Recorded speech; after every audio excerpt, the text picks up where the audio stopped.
What's going on, guys? MaddenGurus.com here with some more free Madden 16 tips. Today, starting a series that a lot of people have been asking for, and it's Madden controls. In-depth Madden controls, how to do them, what's the strategic purpose of them. And so I'm going to start a video series where I'm going to go into different control groups. So for example, today we're going to do defensive line adjustments, and then just go in depth. I'm going to talk about my tips for how to remember them. And basically I'm just going to turn it into a playlist and a link of videos that eventually you can find in the description of each video that has to do with controls. That way, once you want to move on to the next category, just go to the description, click either the video link or the playlist, and then you can just move on from position to position. So I plan on going into a lot of depth, so I don't want to cram everything into one video, or else it'll be too long and certain parts will be too hard to find. So it's going to try to keep these short and very full of information. So to start off episode 1, I think the most important thing you want to know about learning the controls in Madden is, first, make sure you have your adjustments screens on, like the pre-play screen. So if you go to settings and then go to visual feedback, make sure, and I think this is on by default, make sure pre-snap menu is on. And so now when you go into practice mode or even in the game, you can just push in the right stick, and then this will pretty much give you a menu to walk you through all the adjustments. So for example, if you want to do defensive line, this right here is telling you press L1, and on Xbox that's LB. And then with the left stick, it says you can either spread them by pressing it up, shift them left by pressing left, shift them right by pressing right with the left stick, or pinch them by pressing down with the left stick. Now remember, if you want to do more than one adjustment, you always have to preface it by pressing LB or L1. Then you can press the left stick up, right, or down. And the other thing I want to say about this is, with the left stick here, even though here it says press left stick up to spread, you could also use the directional pad. So, you know, that's going to be those 4 buttons towards the left side of your controller, in between both of the sticks on Xbox, or to the left of both of the sticks on PlayStation. Now, one real important thing about learning these controls is you don't need to memorize them all. You just need to be familiar with them, at least with the linebacker and the line adjustments and the coverage adjustments. Those are going to be the most important. Everything else, you know, you want to memorize them as you find yourself needing them more. So the best way to really learn this is to get in practice mode with 2 controllers. That way the offense isn't going to be quick snapping you or a human opponent, and then you're just going to be able to have as much time as you need. Or maybe you can even go into practice mode with 1 controller, and then I think if you practice type and just make sure it's on offense only or defense only. I don't know if they'll let you do defense only, but at least with offense only, I guess you could practice your offensive line adjustments without worrying about being quick snapped or anything. But if they don't have that option for defense, then you're just going to have 2 controllers. So as I said, you know, you can press the right stick in, and it'll remind you that you always have to press L1 or LB to do defensive line adjustments. But once you memorize, you know, just memorizing that you have to press L1 or LB for linebacker adjustments, you could then skip pushing in the right stick. And when I say push in the right stick, I mean you have to push it directly in, make sure that it clicks. That when I say push in, that doesn't mean push it up or down, left or right. You have to push it directly into the controller until it clicks, to get that little adjust defense menu on the bottom left corner. So like I said, once you remember that LB or L1 is the first button you have to press to do a defensive line adjustment, you can skip pushing in the right stick and just press LB or L1, and then that will pull up this little menu. So I already showed shifting the line left, right, up, and down. Now by default, we'll look at crashing now. By default, this play happens to have the linebackers kind of crashing to the left a little bit.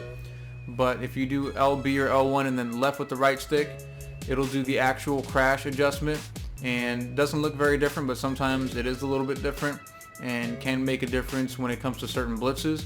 So if you want to crash the line right, again you have to press LB or L1 and then the right stick to the right. And so now you see the arrows on the linemen are going to the right.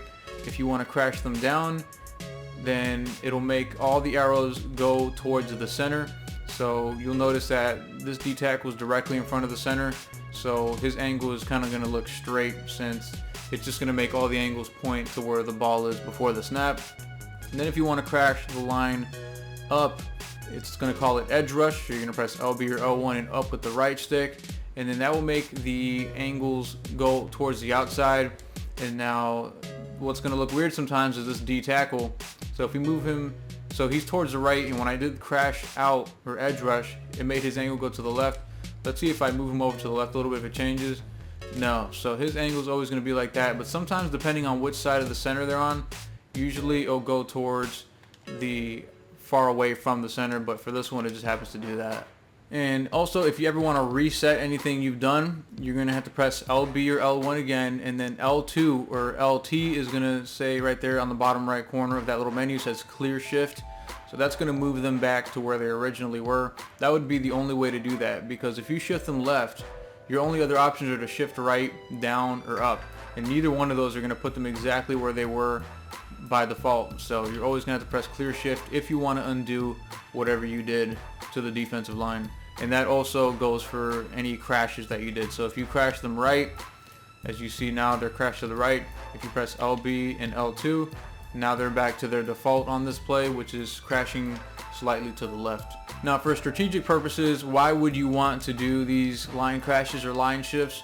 Well, the first one is blitzes. So some blitzes, and this also goes for run defense, let's say you want a linebacker to shoot a gap.